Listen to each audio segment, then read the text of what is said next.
spirituelle. Merci beaucoup. Merci beaucoup. Je vous salue toutes et tous, et pour la troisième fois, c'est avec un grand plaisir, un grand honneur que je me retrouve dans ce lieu merveilleux qui est cette médersa. Quand il est question de l'unité des religions, je suis toujours très dérangé par deux choses. La première, c'est la légèreté avec laquelle on parle de cette unité. Pour un certain nombre d'esprits, il a l'air d'aller de soi que toutes les religions disent la même chose et se rassemblent au centre. Ce n'est pas exact. Toutes les religions ne disent pas la même chose et toutes ne sont pas l'expression de la même chose. C'est ce qui fait leur richesse. Toutes les religions ne sont pas les mêmes. En revanche, toutes les religions enrichissent ensemble l'extraordinaire mystère de l'inouï de l'existence. Et puis, le deuxième point, c'est la façon dont on pense procéder avec intelligence à propos de religion en disant on va mettre toutes les religions autour d'une table et puis on va toutes les accorder les unes avec les autres. C'est pas comme ça que ça se passe. Il y a un accord entre les religions, mais il ne se produit pas du tout comme on le pense. Pour vous en parler, je vais évoquer 4 choses. D'abord, mon expérience. Ensuite, le mystère qu'il y a derrière cette expérience. L'unité qu'il y a derrière cette expérience. Et enfin, l'intelligence qu'elle développe. La relation entre les différentes religions, je la connais très bien, étant donné que je suis né dedans. Ma mère, suisse, voulait connaître la culture française. Elle a rencontré la culture russe. Elle est devenue orthodoxe et moi avec elle. Et j'ai toujours vécu à cheval sur l'héritage français, russe, puis grec et roumain. Et donc, la diversité religieuse, je la connais parce que je vis avec, à cheval, sur plusieurs cultures. Mais l'expérience que j'ai de l'unité des religions ne se limite pas là. Il y a des années de cela, je suis allé en Cappadoce et un soir, je suis monté au sommet d'un village et j'ai entendu l'appel de la prière qui venait des villages en se relayant d'un village à l'autre. Devant mon ravissement, l'un des habitants du village m'a apporté une corbeille de fruits et j'ai eu le sentiment qu'en écoutant cet appel de Dieu relayé de village en village, j'étais chez moi. J'ai eu la même impression quand quelques jours plus tard, je suis rentré dans une mosquée de Istanbul et j'ai senti le soleil, la lumière sur la pierre, le filet d'eau qui venait de la fontaine, et j'ai eu le sentiment, là encore, d'être chez moi. Pourtant, je n'étais pas musulman, mais je ressentais la beauté, la douceur, quelque chose de divin. Des années plus tard, je suis allé en Birmanie, et avec mon épouse Sophie, nous sommes rentrés dans un temple, avec le Bouddha, et j'ai eu comme une révélation dans le cœur, me disant, tout ce qui se passe ici est une préparation pour l'avènement du Christ qui est l'unité du ciel et de la terre et de toutes choses. Quelques années plus tard, nous sommes allés à Ellora et à Ajanta, et dans une salle, devant un Bouddha, j'ai été bouleversé par un trait de lumière qui allait entre un des Bouddhas qui était représenté sur le mur et mon propre cœur. Et donc, j'ai expérimenté ce qu'on peut appeler l'unité des religions. Et à partir de l'unité des religions m'a été donnée la vérité philosophique de cette unité. Cette vérité, je vous la livre. L'unité des religions est un mystère qui nous est révélé par le cœur et qui vient d'en haut. Seul Dieu connaît l'unité des religions, mais il nous arrive parfois de voir le ciel s'éclairer et tout d'un coup, cette unité se présenter à nous comme unité vivante. Là, nous faisons l'expérience mystique de l'unité dans la diversité. Quand on parle de l'unité dans la diversité, on est toujours abstrait. Et il y a quelque chose que l'on manque toujours. Il y a la diversité, il y a l'unité. L'unité de la diversité, c'est pas l'unité de la diversité, c'est pas la diversité de l'unité, c'est le moment fulgurant où la diversité est l'unité même et l'unité est la diversité même. Il faut laisser cette fulgurance s'exprimer. Philosophiquement, j'ai eu l'occasion d'en parler et j'en reparle.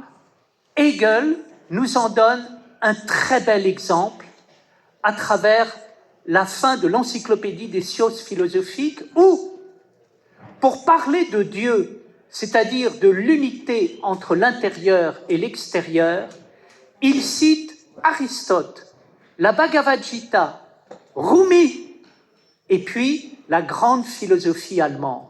Et qu'est-ce que l'on voit? On voit que pour exprimer l'extraordinaire de la pensée humaine capable de penser l'inouï de l'existence, tout le monde est convoqué dans un banquet mystique et philosophique qui permet de vivre d'une manière fulgurante la rencontre éblouissante entre l'unité et la diversité. Et là, nous pouvons comprendre ce que veut dire l'interreligieux bien pensé. L'interreligieux bien pensé n'est pas exprimé par la tolérance. Je n'aime pas ce mot. Ce mot est utilisé pour essayer de freiner la folle violence et mieux vaut la tolérance que la folle violence. Mais si les êtres de toute culture, de toute religion sont capables de se rassembler, c'est parce qu'ils vivent ensemble sans le savoir, une rencontre mystique, une rencontre des profondeurs, une rencontre des âmes, qui fait qu'à un moment, l'intelligence souffle et il ne nous vient pas à l'esprit d'agresser l'autre, mais au contraire, nous sommes enrichis par lui. J'aime vivre l'interreligieux quand j'entends la beauté de la foi musulmane et je me dis, regarde-les, regarde cette foi magnifique. J'aime l'interprétation hébraïque en disant, mais regarde cette intelligence, la manière dont ils sont capables de faire vivre les textes. J'aime la méditation que l'on a en Orient et en me disant, regarde et écoute ce silence comme il est beau. Et je me nourris du silence, et je me nourris de la parole, et je me nourris de la foi.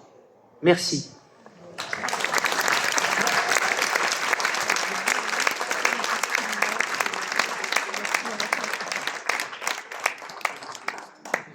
Merci beaucoup, cher Bertrand. Voilà, l'élévation est fixée. Alors, pour rester dans l'élévation, je vais tout de suite passer la parole, alors est-ce que votre micro fonctionne, à notre cher Michael Barry, pardon, il faut que je prononce bien, Barry. Et voilà, pour justement, sur cet héritage andalou, en fixer quelques points de repère pour vous, pour aller plus loin, à la fois historique et culturel. D'abord, pour commencer, dans le bouleversement du lieu où nous nous trouvons, en fait, nous nous trouvons dans l'Andalousie médiévale, autour de nous, car en fait, la civilisation andalouse et la civilisation marocaine, c'est une et même civilisation. D'une certaine façon, on pourrait presque dire que la moitié sud de l'Espagne et le coin nord-ouest de l'Afrique, c'est vraiment le même pays, la même culture et une puissante originalité. Là-dessus, je voudrais faire un appel à certains mots incantatoires. Quand nous parlons de civilisation occidentale, nous avons derrière notre cerveau, quelque part, pour essayer de justifier ce qui a été si souvent injustifiable, tous les crimes, toutes les horreurs, tous les génocides, tous les massacres. Ah oui, mais Athènes au 5e siècle avant Jésus-Christ. Ah, voilà notre repère. Voilà à quoi nous pouvons accrocher un héritage occidental sans rougir.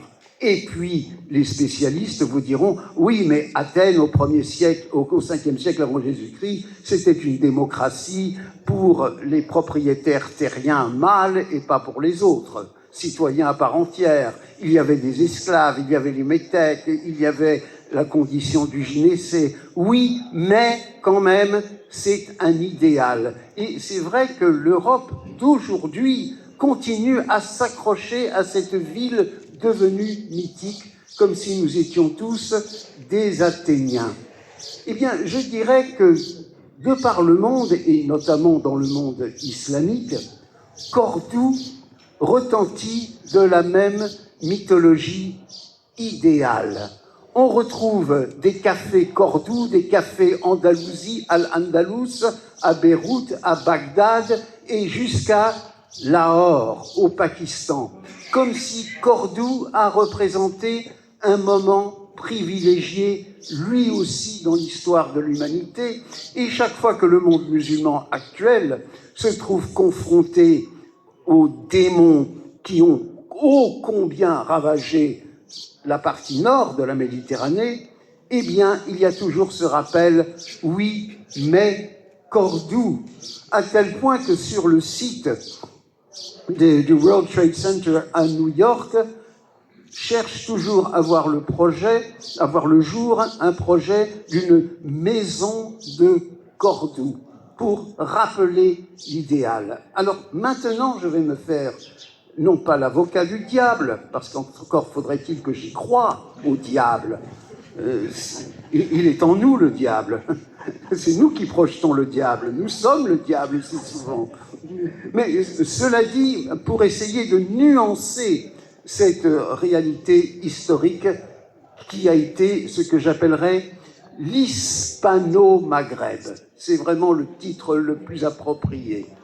D'abord, c'est un monde qui se situe à l'extrême couchant de deux courants mondiaux. Le premier courant, historiquement qui a été le plus fructueux, il faut le dire, c'est celui qui, par les conquêtes arabes du 8e siècle, du 7e et 8e siècle de notre ère, a réuni l'Indus au Tage, qui en a fait un corridor ininterrompu en réunissant les réseaux routiers de deux civilisations impériales précédentes qui se rencontraient sur l'Euphrate, l'Empire perse sassanide et l'Empire romain. La conquête arabe a réuni ces deux réseaux routiers et a permis au franchissement de l'Euphrate un parcours ininterrompu d'influences culturelles qui rentre dans le monde musulman par sa frontière indienne et qui sortent du monde musulman par sa frontière espagnole. Et c'est pourquoi Tolède et en partie aussi Palerme vont devenir des relais tellement essentiels d'idées souvent indiennes, transmises à travers un monde musulman qui les a adoptées, élaborées, et je donne l'exemple le plus probant, celui des mathématiques. Nos mathématiques seraient impensables sans l'apport des chiffres indiens. Mais quand ces chiffres indiens passent à travers le monde arabe, il s'élabore en algèbre, qui est une invention arabe. Et ensuite, le monde occidental adopte ces chiffres indiens qu'il appellera chiffres arabes par le relais tolédan et palermitain. Nos mathématiques même seraient impensables sans ce moment. Il y a beaucoup d'autres idées, bien entendu, qui sont passées, mais je voulais souligner ce côté mathématique parce qu'il est absolument essentiel. L'autre grande idée qu'on attache à la civilisation de Cordoue et son âge d'or au Xe siècle de l'ère commune, c'est celui, excusez le mot, de tolérance religieuse, avec ce que cela suppose, bien sûr, de bienveillance, mais aussi d'une certaine pointe d'arrogance. Je vous tolère, vous n'êtes pas égal à moi, mais je vous laisse vivre. Et il y a de cela, bien sûr, dans Cordoue. Mais si je veux revenir sur la notion de tolérance religieuse, c'est parce que le théâtre espagnol sera véritablement le lieu cornélien d'affrontement entre deux visions de la religion, à savoir toutes les religions à degrés plus ou moins équivalents convergent vers ce centre, et donc, plus que la tolérance, j'engage le dialogue et je suis à l'écoute, ou alors l'idée que c'est moi qui ai raison, c'est moi qui suis le porte-parole de Dieu, et toutes les autres religions doivent disparaître de la surface de la terre. C'est la tentation totalitaire. Et je vais essayer de résumer la grandeur et la tragédie de l'Andalousie avec ce thème. Alors vous me donnerez quelques minutes et je vais essayer d'arriver du IVe siècle au XVIe siècle de l'ère commune. Au IVe siècle, l'empereur Théodose, dernier empereur romain de l'Empire unifié, et lui-même d'origine espagnole, en l'an 391 de l'ère commune, interdit toutes les autres religions que le catholicisme orthodoxe, c'était encore la même chose, de Rome, la religion officielle. Toute autre religion, toute autre croyance, tout autre culte est considéré une trahison envers l'État. Seule exception, le judaïsme, mais maintenu dans un état d'abjection sociale pour que les Juifs, dans leur misère, témoignent devant les catholiques « Regardez dans notre misère combien nous avons eu tort de ne pas reconnaître le Christ et notre misère témoigne du triomphe de l'Église. » Donc, avec la seule exception du judaïsme, toutes les autres religions sont interdites comme crime envers l'État. Il va sans dire que toutes les dissidences, tous les mécontentements de l'Empire romain tardif vont trouver des expressions religieuses pour nier à l'empereur ce monopole d'une arrogance inouïe que seul l'empereur détient la vérité religieuse. Et ce seront les dissidences chrétiennes de la Syrie et de l'Égypte, si durement persécutées par les pouvoirs romains, que l'arrivée des conquérants musulmans, qui eux toléreront toutes les formes d'expression chrétienne, cette arrivée va immédiatement être reçue comme une véritable libération, tant en Syrie qu'en Égypte, et qui va expliquer qu'avec ce que les musulmans apportent au 7e siècle de l'ère commune, dans l'ère méditerranéenne, pour la première fois depuis le 4e siècle, c'est l'idée qu'on peut suivre une autre religion que celle de l'État sans être considéré comme un traître envers l'État. C'est absolument fondamental. Et c'est ce qui explique que dans l'Espagne wisigothique, où, au début du 8e siècle, la répression envers toute forme de religion autre que celle du catholicisme romain était réprimée avec une telle rage que l'immense communauté juive, qui était, semble-t-il, la plus grande du monde, sur terre espagnole au début du 8e siècle était vouée à l'extermination. Littéralement, puisque les conciles de Tolède avaient préconisé la castration de tous les juifs mâles. Donc, c'est dire à quel point l'église wisigothique de Tolède entendait anéantir toute autre expression religieuse.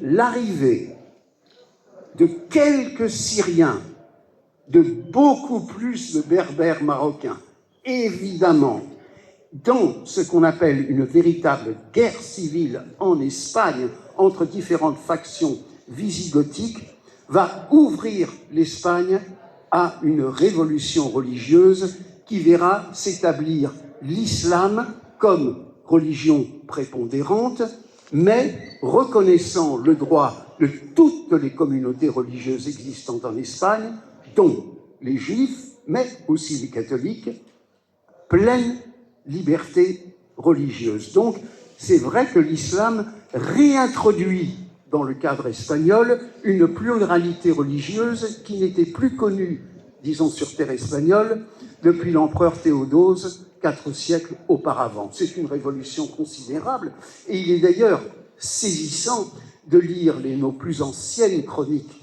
de langue arabe à peu près fiables, comme les Akhbar Majmoura, les chroniques réunies de Cordoue, comme quoi les conquérants arabo-berbères, poursuivant leur cheminement à travers une Espagne grâce aux voies romaines, et qui arrivent tout de suite aux Pyrénées, et même au-delà des Pyrénées, eh bien, quand il manquait de personnel pour tenir en garnison des villes, dont Cordoue, il demandait à la communauté juive, s'il vous plaît, faites garnison ici et gardez Cordoue pour nous pendant que nous poursuivons notre chemin vers Tolède, vers Pampelune, vers Narbonne.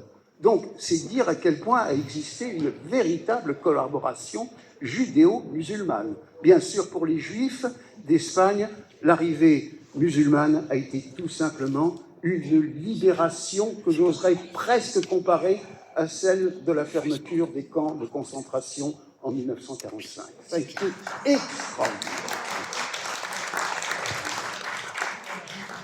Alors, au-delà, et je vais essayer de terminer, Cordoue, au Xe siècle, c'est la réunion de multiples factions, de multiples ethnies, de multiples croyances autour d'une dynastie qui se réclame, et personnellement je n'en crois rien, mais qui se réclame d'une ascendance omeyyade.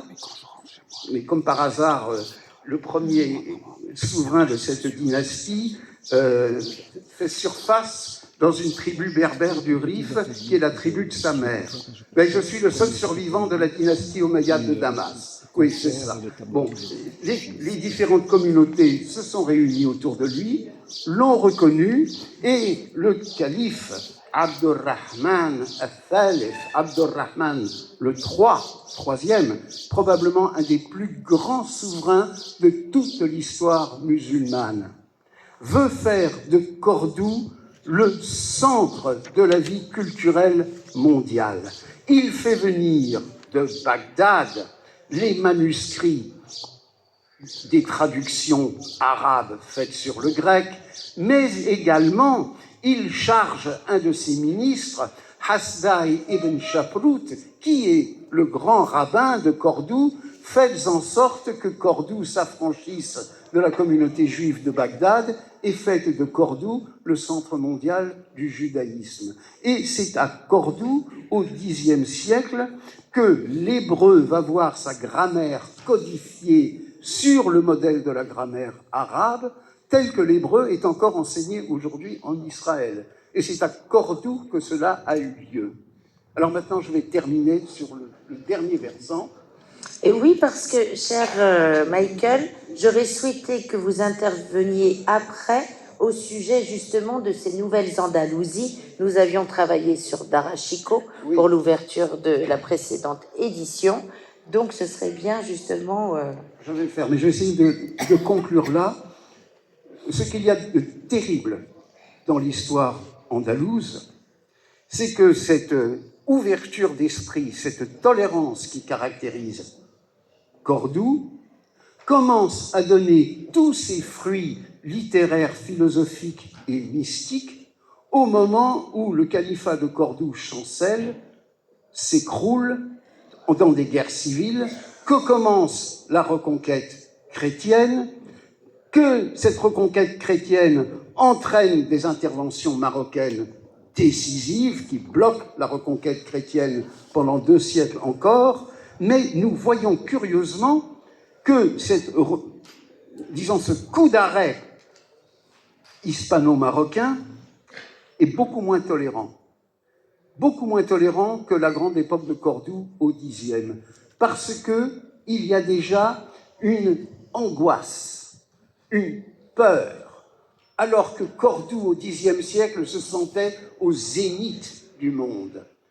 Cordoue et Séville et Grenade au XIIe et au XIIIe siècle sont déjà sur la défensive. Et nous voyons au contraire les rois chrétiens, les rois de Castille, Alphonse VI, conquérant de Tolède en 1085 de notre ère, imiter ouvertement le comportement du califat de Cordoue en s'affirmant « Imperadur vulmelatein », l'empereur des 2 foi, la chrétienne et la musulmane. Étendre également sa sollicitude et sa protection envers les juifs, et on voit déjà un basculement qui fait que rien n'est jamais définitivement acquis. C'est la monarchie castillane, la monarchie aragonaise et la monarchie portugaise qui vont véritablement protéger l'épanouissement des 3 religions, mais surtout, par rapport au catholicisme, de la juive, parce que les juifs sont considérés comme des gens pas dangereux, qui connaissent la culture arabe et qui peuvent la traduire, mais qui ne sont pas appuyés par une des puissances du Sud encore musulmans et indépendants. Donc les Juifs vont connaître cette ascension qui va provoquer par la suite des ressentiments atroces, et on aboutit entre 1492 et 1502 au rétablissement en Espagne, ouvertement revendiqué par les rois catholiques, du modèle de Théodose. Pour cher Michael Barry, nous reviendrons, puisque nous finissons cette première intervention finalement sur l'extinction d'un phare. Nous verrons avec vous dans un deuxième temps le déplacement de ce phare vers l'Empire moghol et Tarashiko. Voilà, un peu de suspense.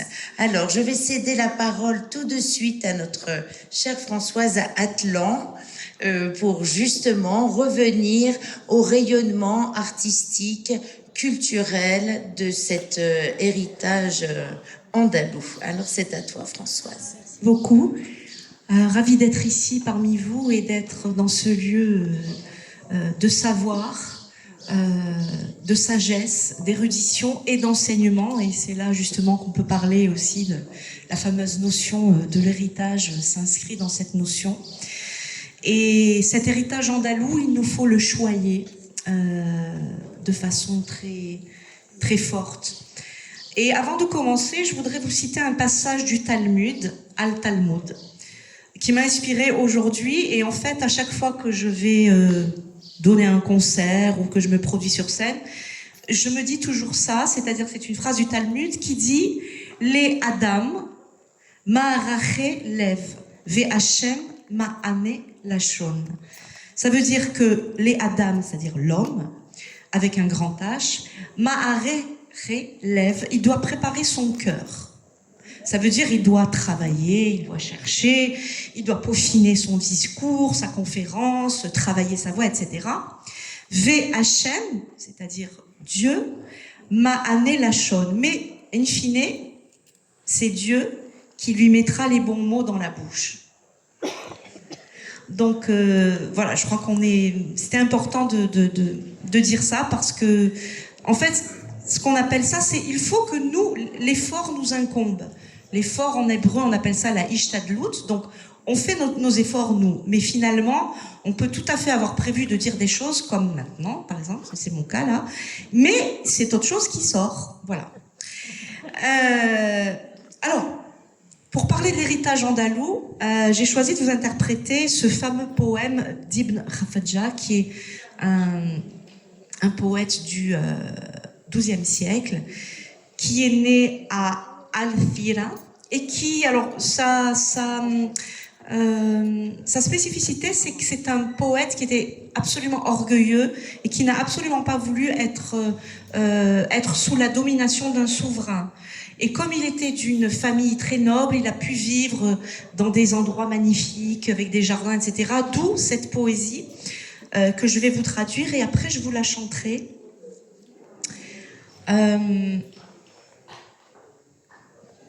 Donc je la cherche. Je la cherche. En fait, cette poésie dit « Ô vous, gens d'Al-Andalus »,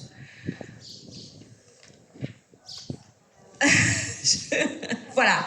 « Ô vous, gens d'Al-Andalus », c'est Dieu qui fait votre bonheur. Entre les ombres et les eaux, les arbres et les rivières, d'entre tous, ce pays est jardin pour toujours. Si j'avais à choisir, c'est lui que je choisis.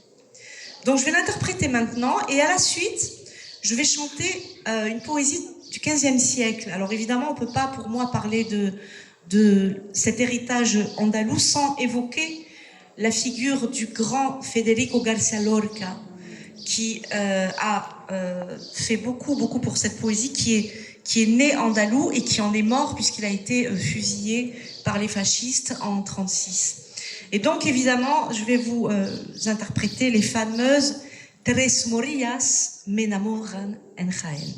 Donc je commence par le poème Ibn Khafadja. Oui, je vais vous le dire, donc je vais vous le lire. Tres morillas me enamoran en Jaén, Aisha, Fatima y Marién. Tres morillas tan garridas iban a coger olivas y hallaban las cogidas en Jaén, Aisha, Fatima y Marién. Y hallaban las cogidas y tornaban desmaídas y las colores perdidas en Jaén, Aisha, Fatima y Marién. Tres morillas tan lozanas, tres morillas tan lozanas iban a coger manzanas en Jaén, Aisha, Fatima y Marién. Díjeles, ¿quién sois, señoras, de mi vida robadoras? Cristianas que éramos moras en Jaén, Aisha, Fatima y Marién. Les femmes mortes de Jaén. J'aime trois femmes mortes de Jaén. Aïcha, Fatima et Marienne. Trois mauresques si belles qui allaient cueillir des olives, et elles les trouvèrent déjà cueillies à Jaén. Aïcha, Fatima et Marienne. Et elles les trouvèrent déjà cueillies, ces olives. Et elles revinrent pâles. Elles ont perdu leur couleur. À Jaén, Aïcha, Fatima et Marienne. J'aime trois mauresques à Jaén, Aïcha, Fatima et Marienne. Trois mauresques en bonne santé, très saines. Elles sont allées cueillir des pommes à Jaén, Aïcha, Fatima et Marienne. Et je leur dis, qui êtes-vous, mesdames, vous qui avez dérobé ma vie? Nous sommes chrétiennes. Nous étions mauresques à Jaén, Aïcha, Fatima et Marienne. Bravo.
À tout cet héritage, enfin moi, la manière dont j'ai appris, parce que donc je suis issue d'une famille juive séfarade qui a été vraiment bercée par tout ce répertoire judéo-espagnol, arabo-andalou, et ce répertoire arabo-andalou, en fait, il y a une dame à chaque fois que je rencontre ici, je sais pas si elle est là, et à chaque fois elle vient, elle me dit « Je t'ai vu naître, je t'ai vu naître !» En fait, ça fait 25 ans, donc vous doutez bien que j'ai pas 25 ans déjà.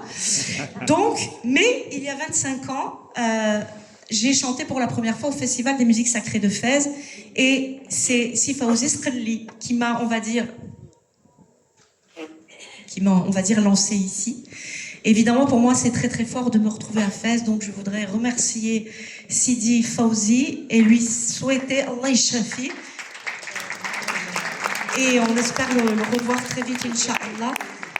Et je voudrais citer quelque chose, je voudrais citer Mahler, Gustave Mahler, qui a dit « La tradition n'est pas le culte des cendres, mais la transmission du feu. » Et la tradition n'est pas le culte des cendres, mais la transmission du feu.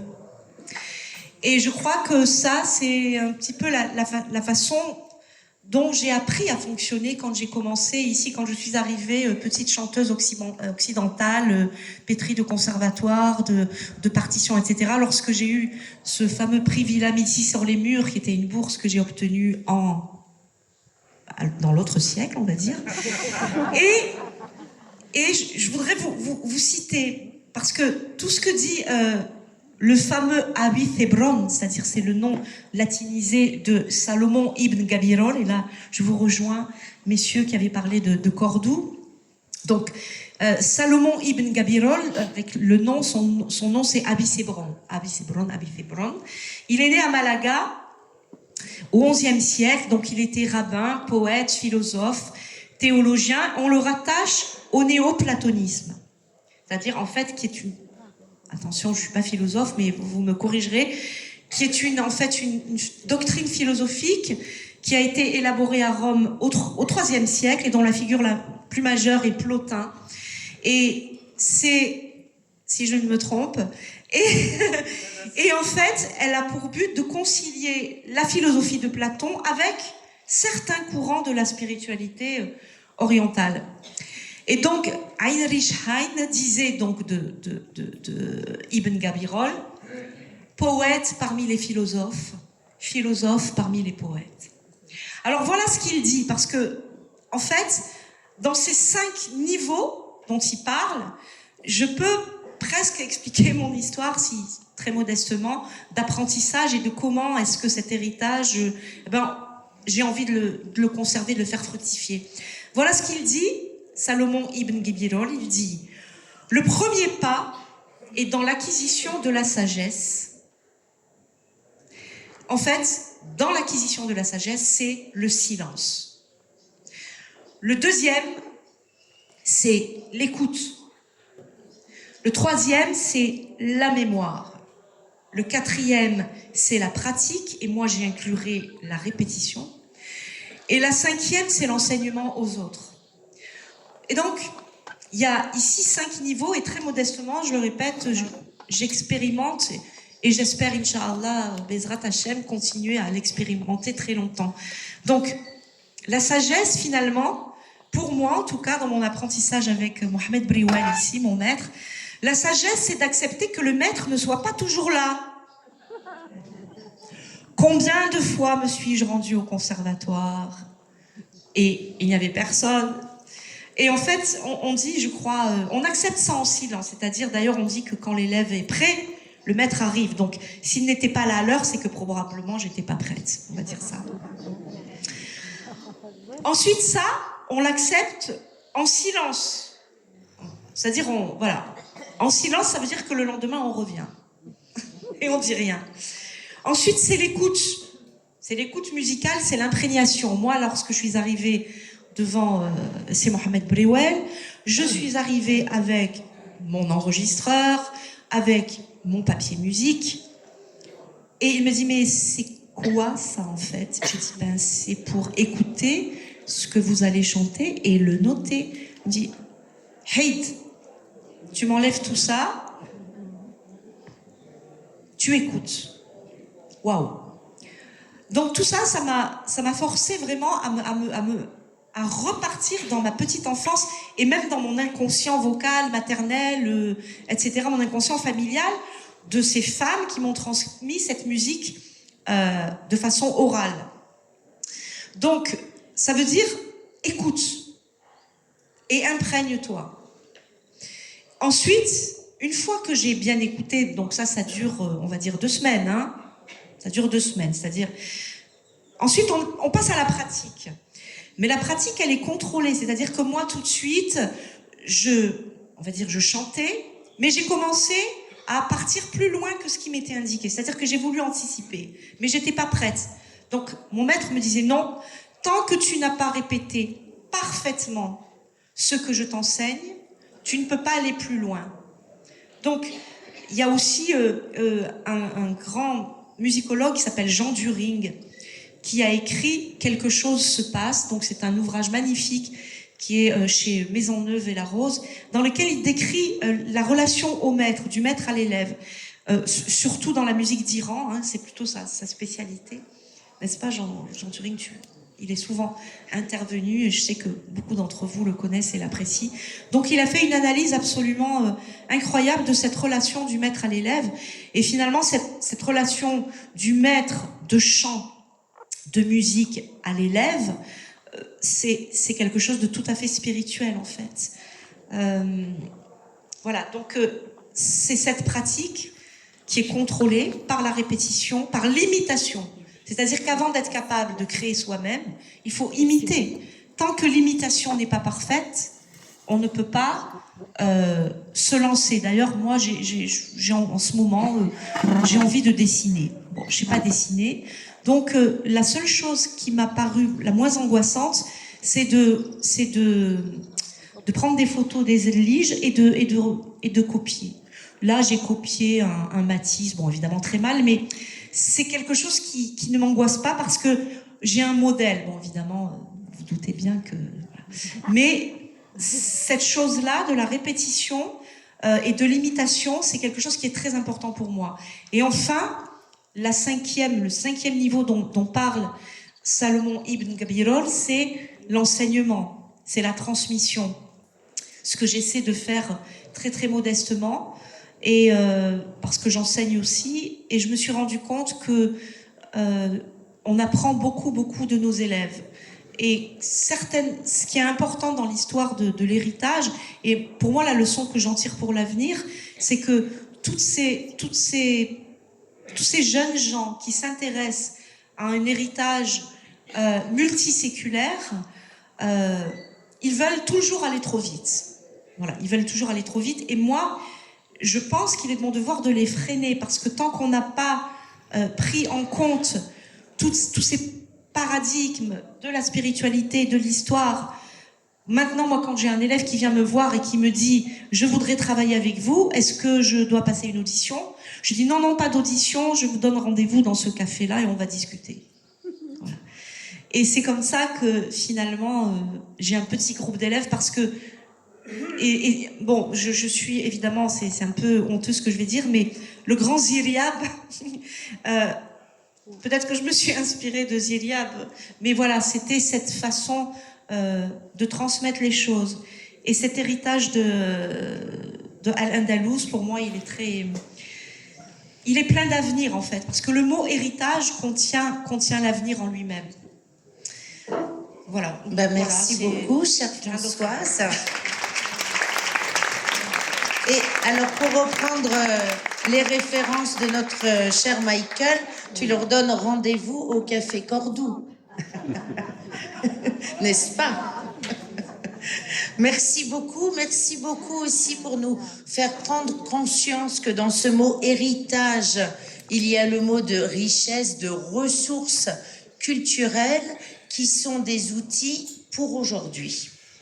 Et ces outils sont à la disposition de tous.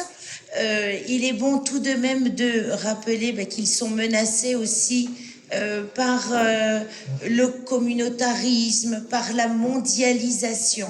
Donc c'est pour ça qu'ici, bien plus qu'une table ronde, nous semons les graines en fait pour des actions futures et des actions présentes. Et pour ces actions au présent et au futur, je cède la parole à notre cher ami Si Mohamed Ralmi. Merci beaucoup. J'ai dû mettre un chapeau parce qu'il y a tellement de lumière ici. C'est magnifique d'être ici et d'être parmi vous. Et je voudrais vous parler d'Andalousie à travers la facette de mon propre métier en tant qu'analyste financier. Et puis ici en tant que préservationniste numérique du patrimoine. Et donc c'est ces doubles aspects que j'aimerais vous parler. Aujourd'hui, je ne vais pas vous parler en anglais, mais en français. J'aimerais rebondir sur ce que nous venons d'entendre. La tradition n'est pas le culte des cendres, mais la transmission du feu. Et merci beaucoup de l'avoir mentionné parce que c'est vraiment une phrase qui résume tout.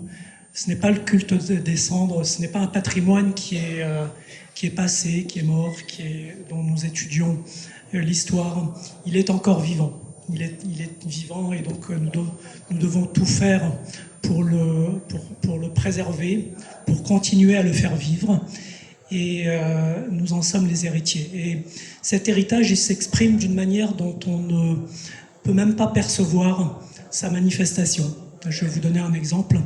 Je fais moi-même partie d'un think tank ici au Maroc, qui est au niveau de l'équivalent du MEDEF marocain, qui est le think tank numérique, et au sein duquel nous avons l'occasion de rencontrer beaucoup de ces professionnels du numérique, du digital à travers le monde, et je les considère comme ces héritiers, comme les héritiers de cet héritage andalou, arabo-andalou.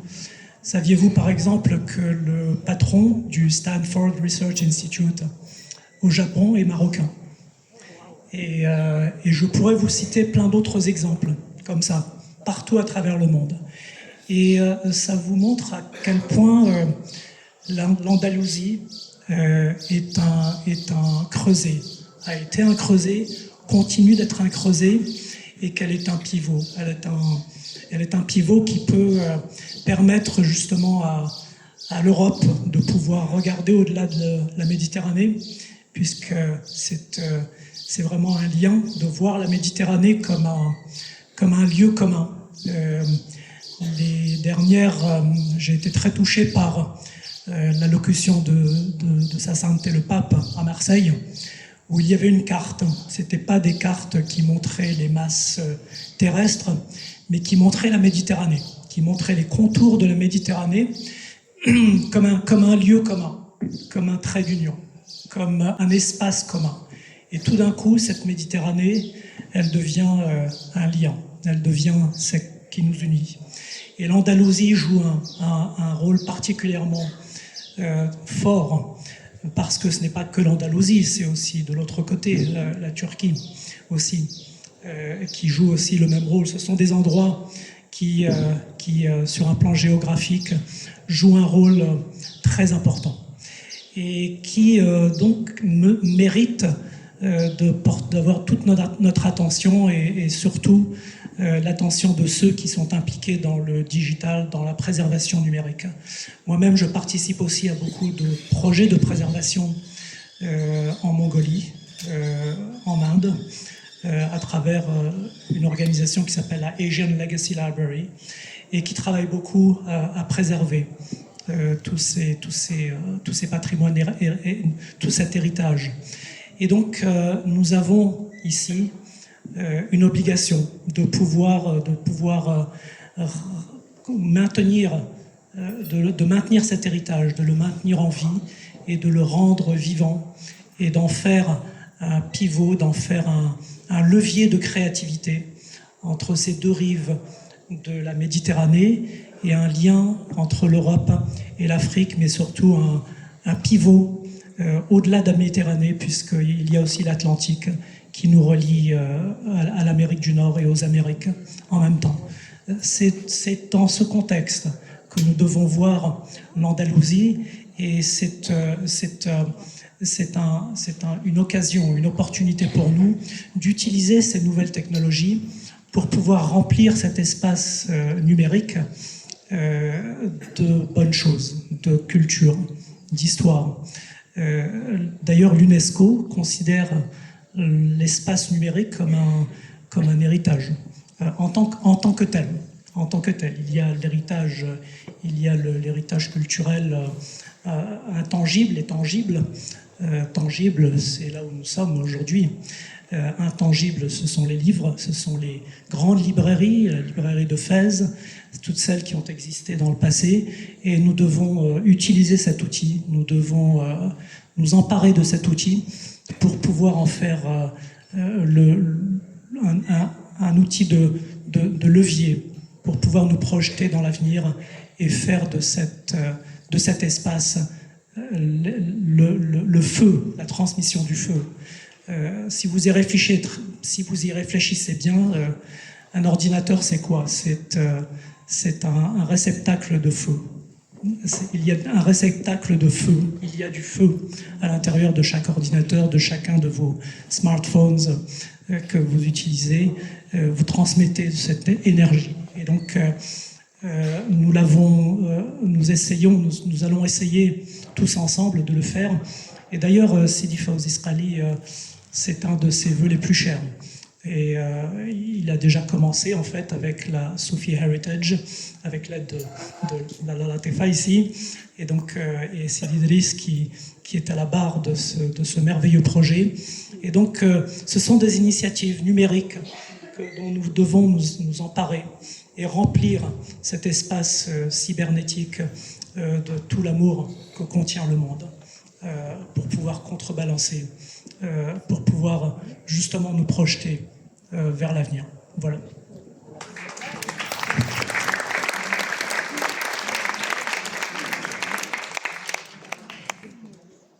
Merci beaucoup. Alors, je vois 11h11, après 10h10, et en fait, cher Antoine,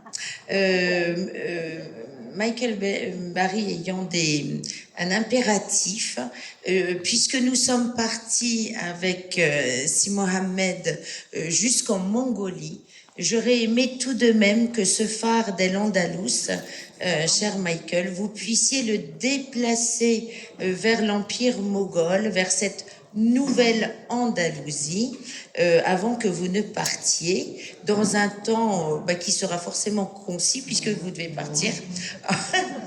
Et ensuite, nous prendrons le témoignage là, contemporain de notre cher Antoine Poirier. Si ça vous convient. Merci beaucoup. Alors, le défi, c'est de relier les deux horizons du corridor. On a parlé d'un corridor qui va de l'Èbre, du Tage, du Guadalquivir, jusqu'à l'Indus et jusqu'au Gange. C'est un corridor ininterrompu de culture qui s'épanche des deux côtés. De même qu'on a vu des idées foncièrement indiennes passer à travers le corridor mondial créé par l'Empire islamique, même divisé politiquement, jusqu'à travers le portail espagnol et sicilien vers l'Europe occidentale. De même, dans cette Andalousie qui commence à se fragmenter et à s'écrouler sous les coups de boutoir des monarchies de Castille et d'Aragon, eh bien, cette Andalousie va voir une effloraison mystique absolument sans pareil. La spiritualité musulmane et, si j'ose dire, tout à côté d'elle, la spiritualité juive vont connaître sur ce terrain espagnol du fin XIIe et surtout XIIIe siècle une effloraison absolument extraordinaire dans l'histoire de l'humanité. Et ce courant mystique va parcourir en profondeur le christianisme voisin. Quelques-unes des plus belles voix de la mystique chrétienne, Ramon Llull ou Marguerite Porret ou encore Saint Jean de la Croix, expriment encore toute cette spiritualité qui monte de l'humus espagnol.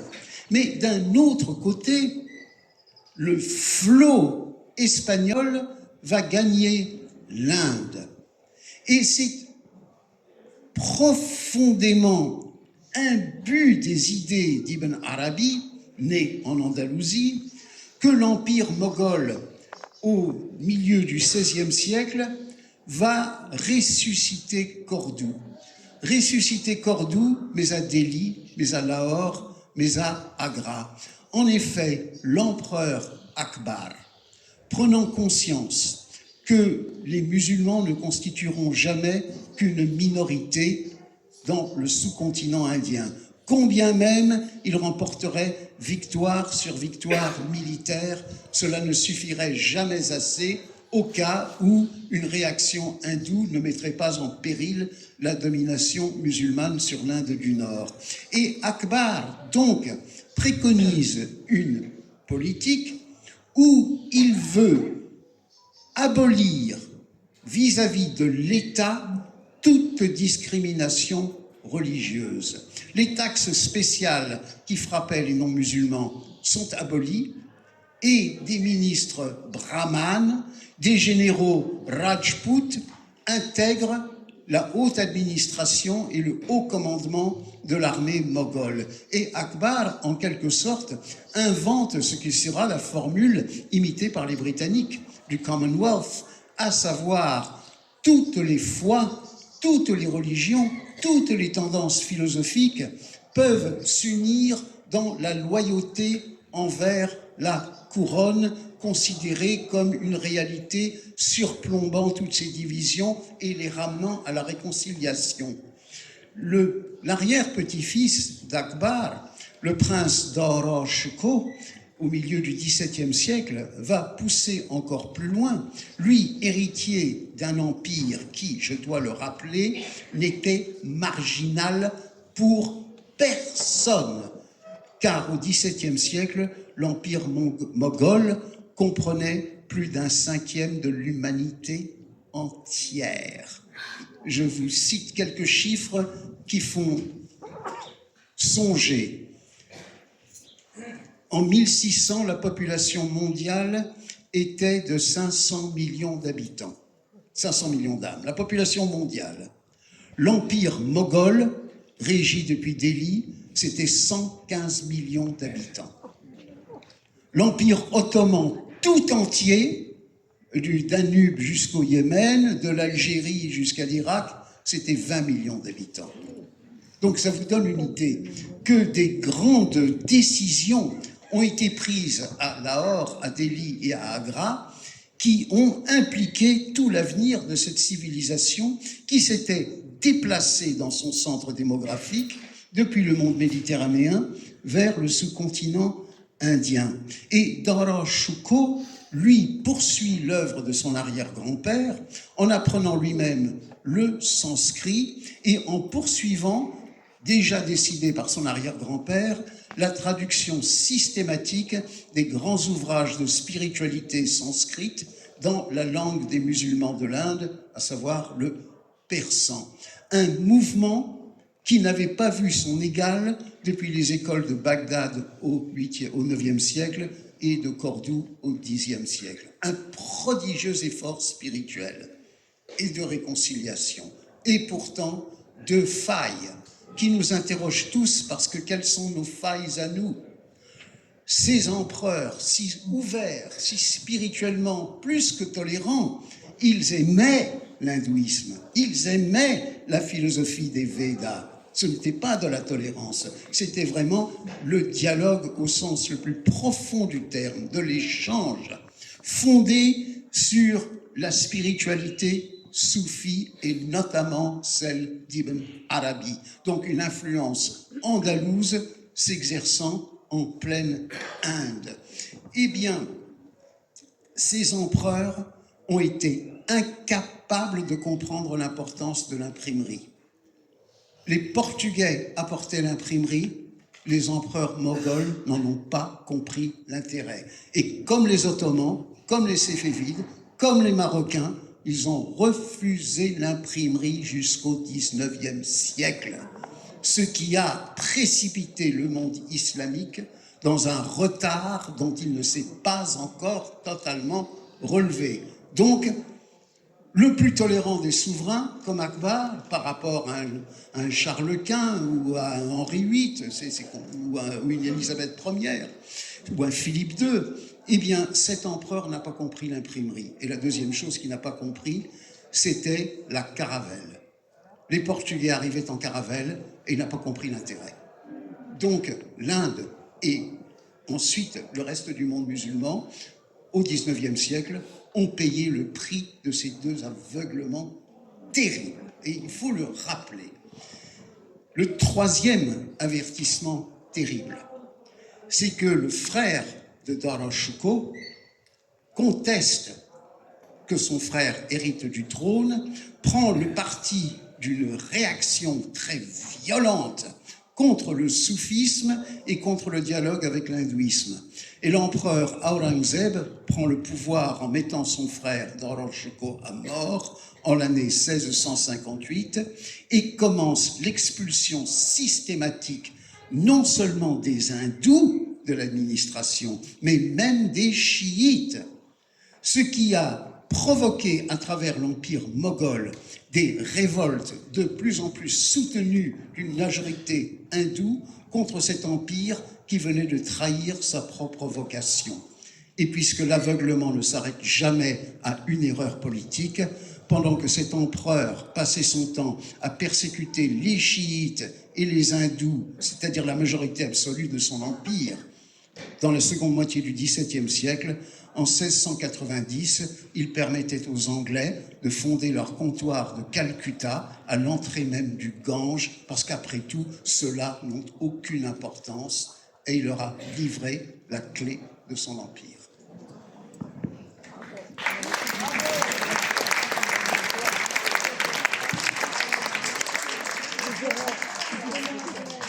Merci beaucoup, cher Michael, pour avoir vraiment fixé aussi nos esprits sur les points importants à retenir, aussi sur les périodes peut-être plus sombres du passé, sur les erreurs qui aussi sont enseignements pour nos projets du présent et d'avenir. Je vous libérerai lorsque le moment sera venu. Voilà. En tout cas, un grand merci pour toute cette lumière. Alors, cher Antoine Poirier, ce qui est très beau finalement de cet héritage andalou, je vais dire des Landalous, mais c'est la même chose finalement, c'est qu'à cette table, vous avez des représentants des trois traditions abrahamiques. Et voilà, le travail, il est là, là, bien présent. Oui, avec le micro, Une découverte. Oui. Une chercheuse allemande a retrouvé la véritable origine du mot andalous, al-andalus. En fait, c'est de l'allemand. Landeslaut, c'est-à-dire lotissement de terre. Sous la monarchie visigothique de Tolède, les meilleures terres réservées aux plus grands nobles visigoths, c'était le long du Guadalquivir et c'était appelé en germanique gothique du royaume visigothique d'Espagne, Landeslaut, allotissement de terrain. Et c'est l'origine de Al-Andalus. Encore un mélange. Bon, ça s'appelle finir en beauté. Là. Merci pour le scoop. Alors, cher Antoine Poirier, toi, tu vas justement témoigner parce que tu es finalement artisan de paix, cheville ouvrière du dialogue interreligieux en France et au Maroc depuis de nombreuses années. Nous avions reçu avec grand bonheur lors de la précédente édition les représentants d'un pèlerinage qui m'est cher et qui fête cette année ses 70 ans.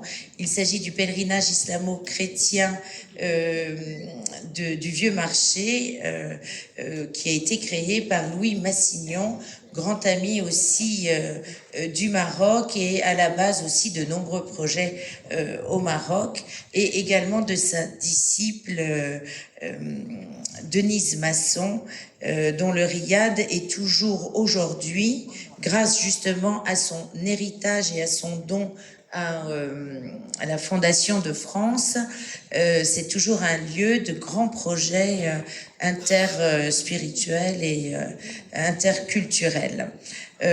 Donc, dans cette lignée de Massignon, de Denise Masson, tu t'inscris modestement, parce que ça, voilà, ça te tient à cœur d'être toujours dans l'humilité, mais ta maison est aussi lieu d'accueil pour tous, et notamment les moines de Midelt, de la communauté de Tibérine, si je ne me trompe pas, mais tu vas nous en dire un peu plus. Bonjour à tous. Cheville ouvrière, c'est un bien grand mot parce que j'en parlerai un petit peu. J'ai été effectivement membre très actif du groupe d'amitié islamo-chrétienne en France, créé par Mustapha Cherif, philosophe algérien qui a été ministre de l'enseignement supérieur en Algérie, et par Michel Lelon qui a été responsable pour l'Église catholique en France des relations avec les musulmans. J'en dirai quelques mots. Je profite d'être ici pour excuser le père Cristobal, archevêque de Rabat et cardinal, qui n'a pas pu se libérer pour venir à ce festival comme il le fait d'habitude, et aussi Jean-Pierre Flasher, j'en dirai quelques mots, prieur du monastère Notre-Dame de l'Atlas, qui est en France pour un événement familial, je crois. Et puis aussi, parce que j'aurais aimé faire à double voix peut-être avec elle, ma chère amie Inès Safi, qui n'a pas pu venir cette année, et on aurait peut-être pu, à double voix, aussi témoigner de ce que nous vivons en France. J'ai commencé par le Maroc. Je vis au Maroc depuis 2002. J'ai envie de dire avant même que je sois un peu actif en France sur l'interreligieux. Mon expérience interreligieuse a débuté au Maroc, tout simplement. Et j'ai envie de dire à la base, par ma relation avec une famille musulmane du Maroc, de Kenitra, originaire de Meknes, et qui est devenue une famille d'adoption, un peu pour moi, mais aussi qui a été très liée à mes parents. Et cette famille, Fatima, la maman, qui est née en 1954, a été à Meknes à l'école des sœurs franciscaines. Et il y a encore aujourd'hui quelques écoles chrétiennes au Maroc. Il y en a beaucoup moins parce qu'elles ont été petit à petit cédées à l'État ou à d'autres, sous d'autres formes privées, mais il en reste quelques-unes, à Kenitra, Mohamedia notamment.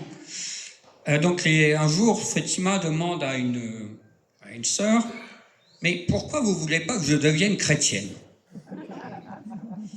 Et la petite sœur franciscaine lui a dit « Mais Fatima, on ne tient pas du tout à ce que tu deviennes chrétienne. Nous, tout ce qu'on demande, c'est que tu sois une bonne musulmane. » Petite anecdote. La deuxième anecdote que je citerai, c'est que la maman de Fatima, Mamie Djema, comme je l'appelle, décédée il y a 7 ans maintenant, vivait dans le Mellah, à Meknes, donc au milieu des familles juives de Meknes, et puis il y avait 7 familles musulmanes et des familles originaires de France. Cette famille musulmane, donc Mamie Djema et toute sa famille, était très proche de l'ensemble des familles du Mellah, accueillait le jour du Shabbat les enfants envoyés par les mamans juives qui trouvaient que c'était un petit peu austère pour leurs enfants et donc envoyaient chez les voisins musulmans. Et Mamie Djema donc restait en lien avec beaucoup de familles, y compris qui après ont pu quitter le Maroc, mais qui revenaient régulièrement au Maroc. Et une de ces familles, malheureusement, est décédée au Maroc d'un accident de voiture, et puis d'autres. Et ils sont enterrés au cimetière chrétien de Meknes. Et à la Toussaint, en France, il était de tradition chrétienne, à la Toussaint, plus exactement, normalement, le lendemain, de fleurir les tombes de nos décédés. Et Mamie Djema, tous les ans, apportait des fleurs sur les tombes de ses amis chrétiens. Et toute l'année faisait entretenir leurs tombes. Elle est décédée, mais ses filles continuent la tradition. Voilà le premier exemple, j'ai envie de dire héritage très familial de l'Andalousie.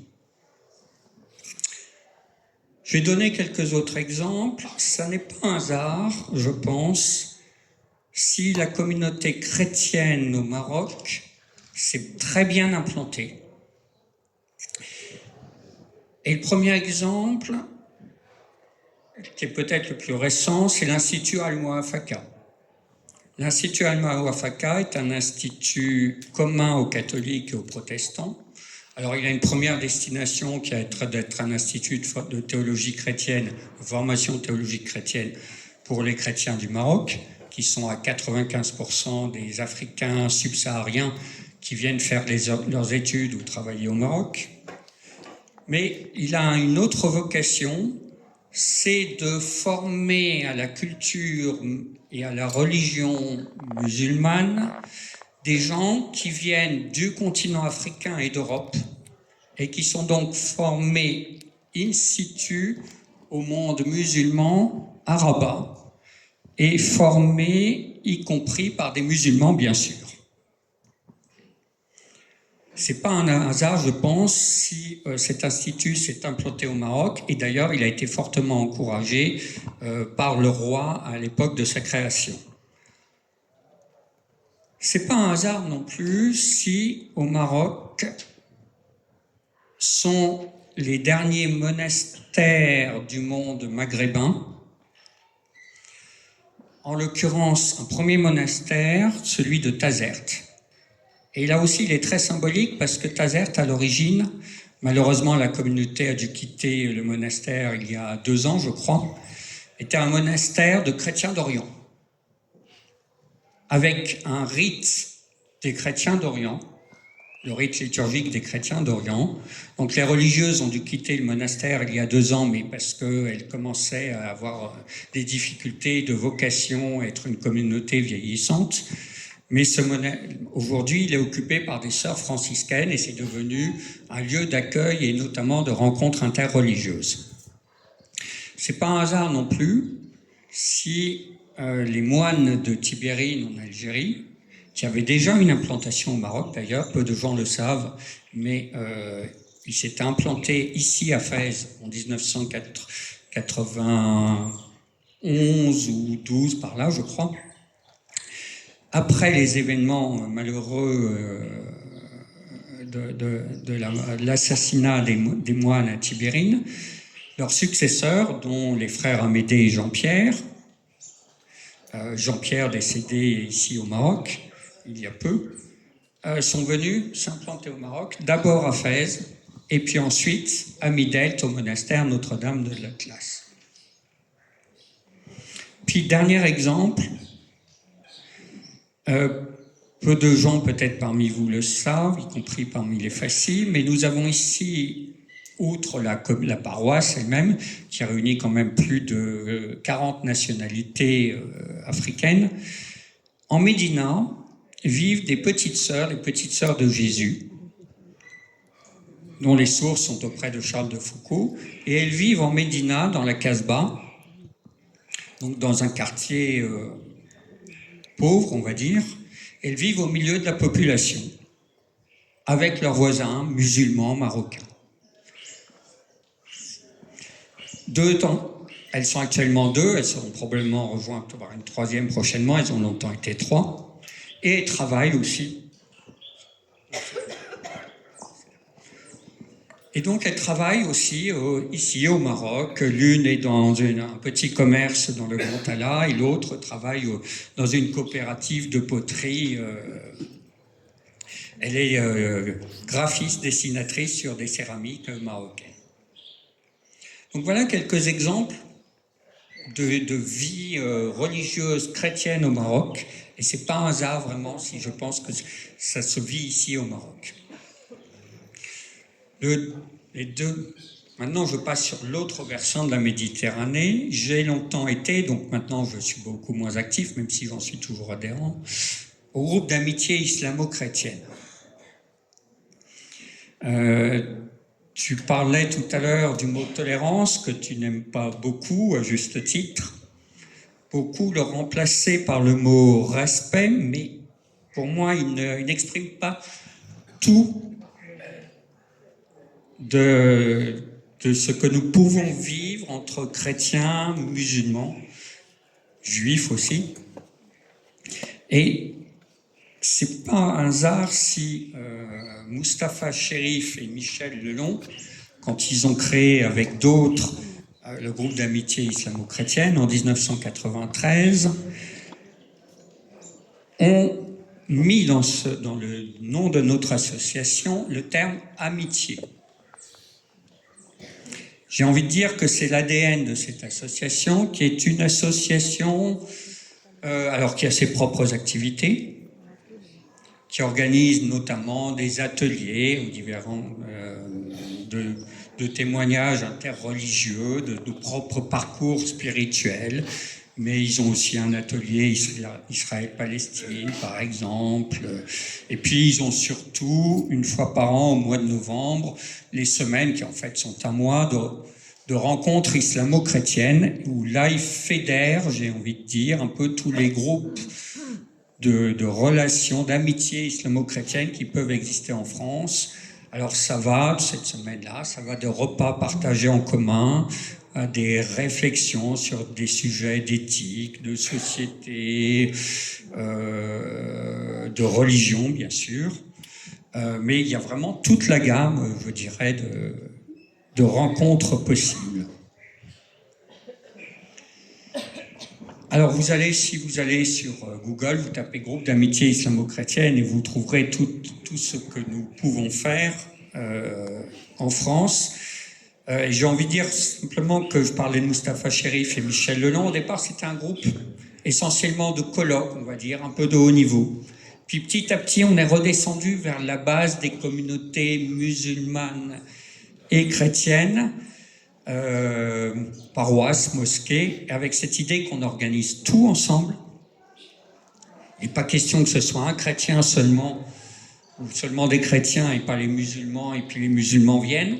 Il n'est pas question que ce soit les musulmans et les chrétiens viennent, mais c'est vraiment organisé ensemble, avec des intervenants ensemble, et bien sûr, lors de nos rencontres, c'est ouvert au-delà de nos propres communautés. C'est ouvert aux autres communautés et aux croyants comme aux non-croyants.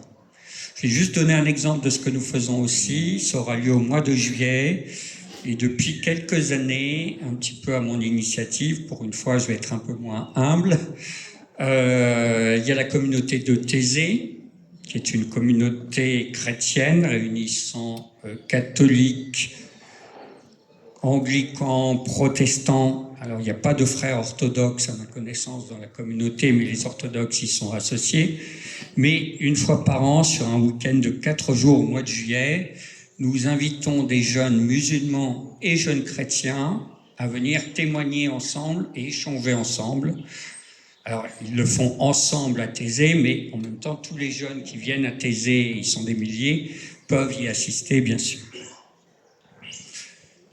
Puis je vais, pour terminer, pour conclure, parce que ça me tient à cœur.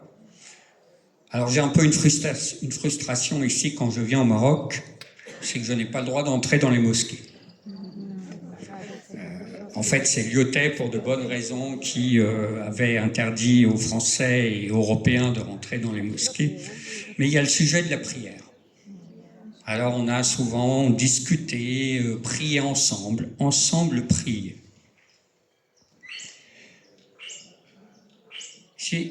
Moi, je conclus sur ce sujet-là, et c'est quelque chose qui m'avait beaucoup frappé lorsque le pape Benoît XVI s'est rendu en Turquie.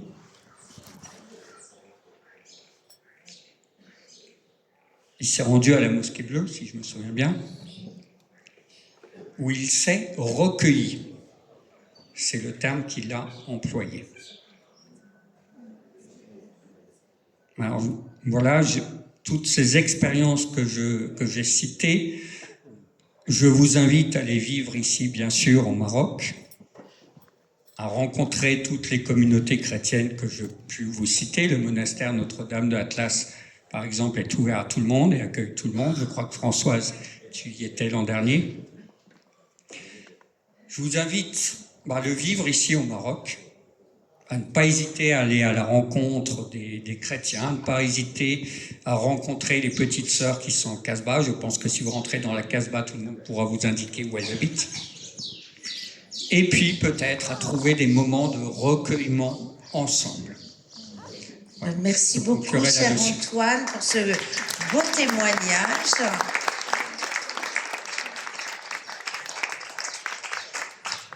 Et maintenant, nous attendons aussi d'écouter vos questions, vos témoignages. Comme le programme du jour et de la nuit est fortement chargé, nous allons être concis afin de nous libérer les uns les autres et continuer dès 14h la suite du programme. Alors, je vais céder la parole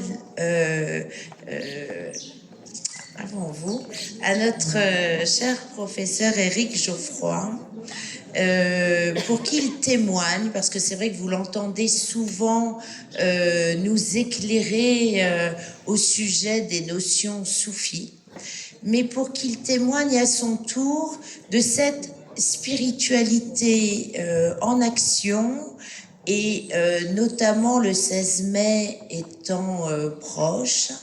J'ai reçu le dossier de presse d'une journée internationale du vivre ensemble en paix à Genève, cette année principalement, et dans le monde entier.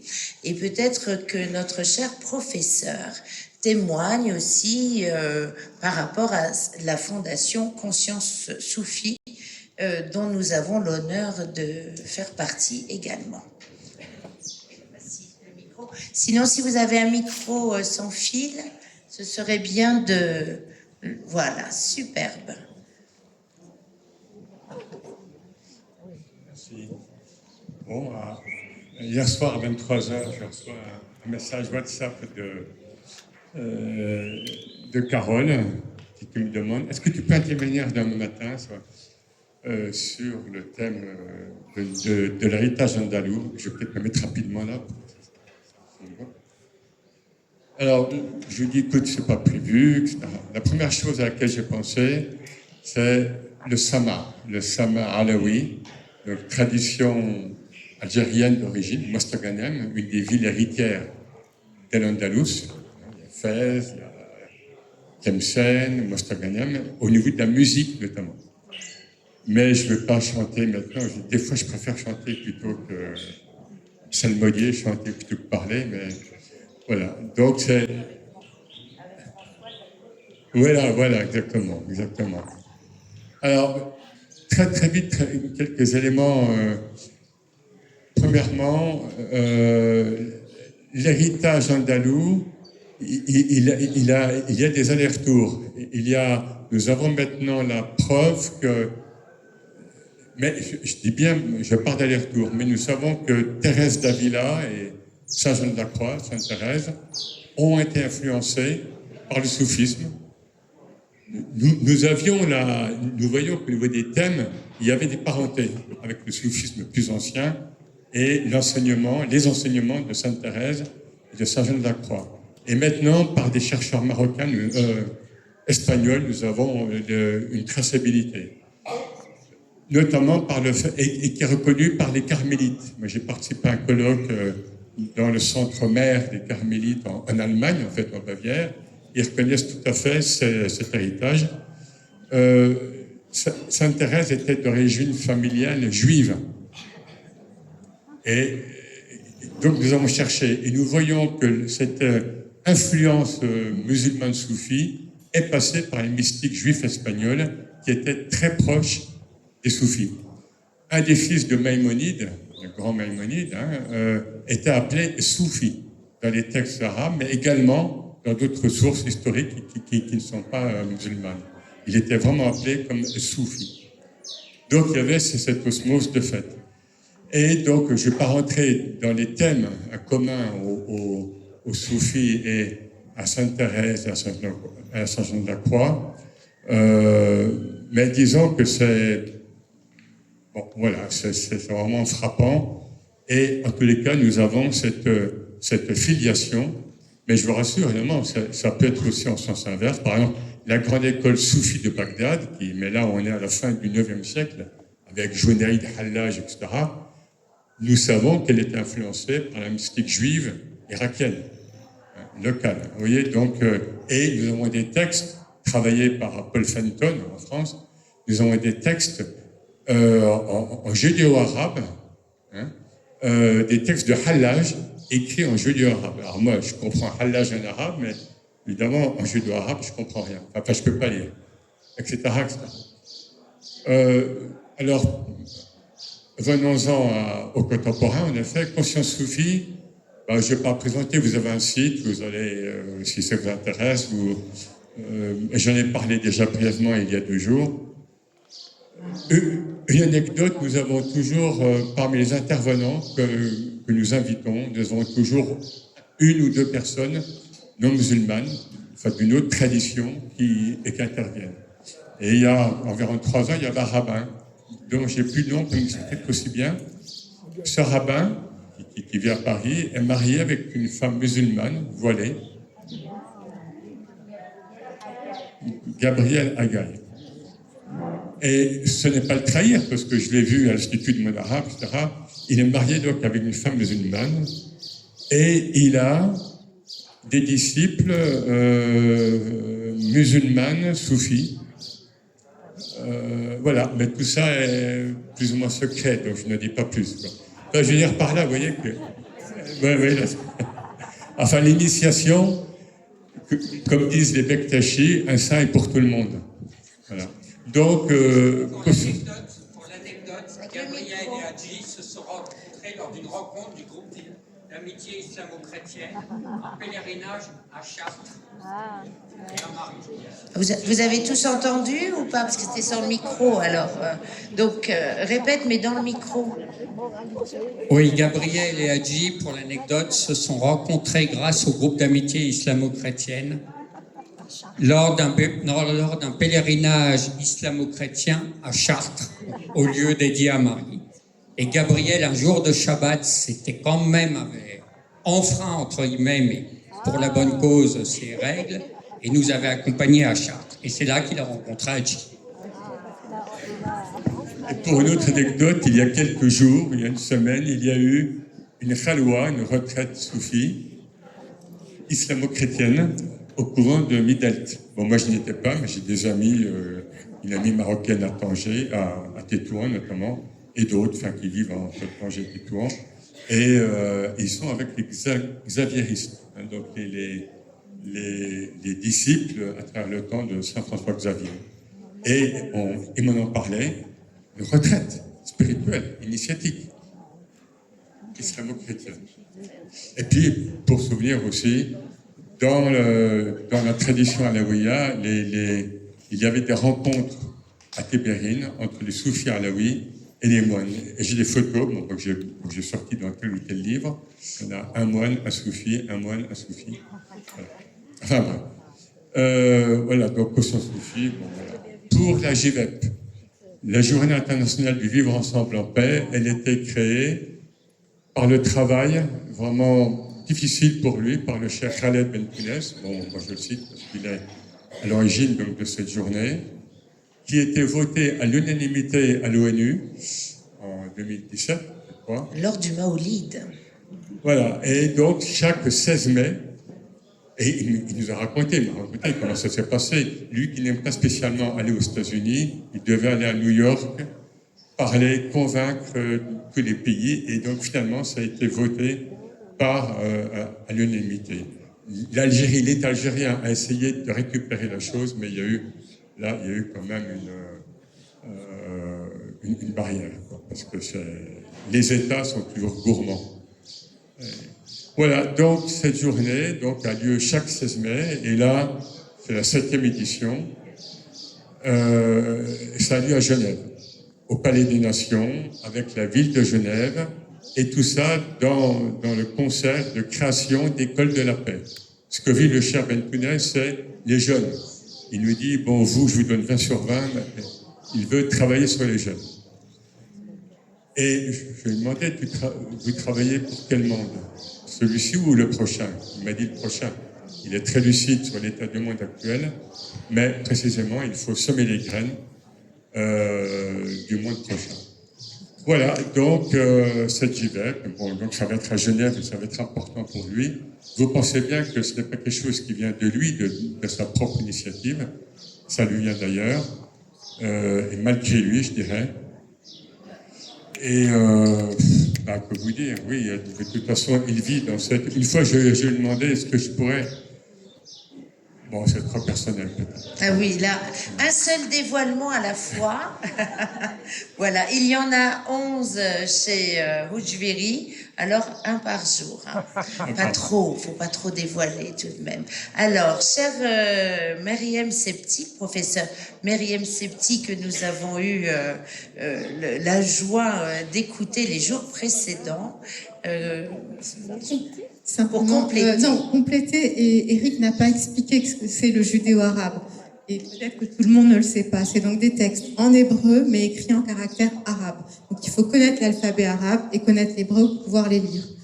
Moi, par exemple, j'y ai pas accès. Je lis l'arabe, mais je connais pas l'hébreu. Voilà. Et quelqu'un qui connaît l'hébreu et pas l'alphabet arabe, il n'y a pas accès. L'autre chose dont Eric a beaucoup parlé dans un de ses livres, Allah au féminin, c'est l'héritage andalou relatif à la femme. Il y a un point très important, c'est que Averroès reconnaît l'imama de la femme. C'est quand même quelque chose d'extrêmement important, il faut s'en souvenir. Et le statut de la femme chez Ibn Arabi est aussi extrêmement important. la femme a une présence spirituelle aussi importante que celle de l'homme pour Ibn Arabi. Il n'y a pas de différence. Donc voilà, je voulais rappeler ces deux choses. C'est fondamental. Merci, très chère Myriam. Ça nous donne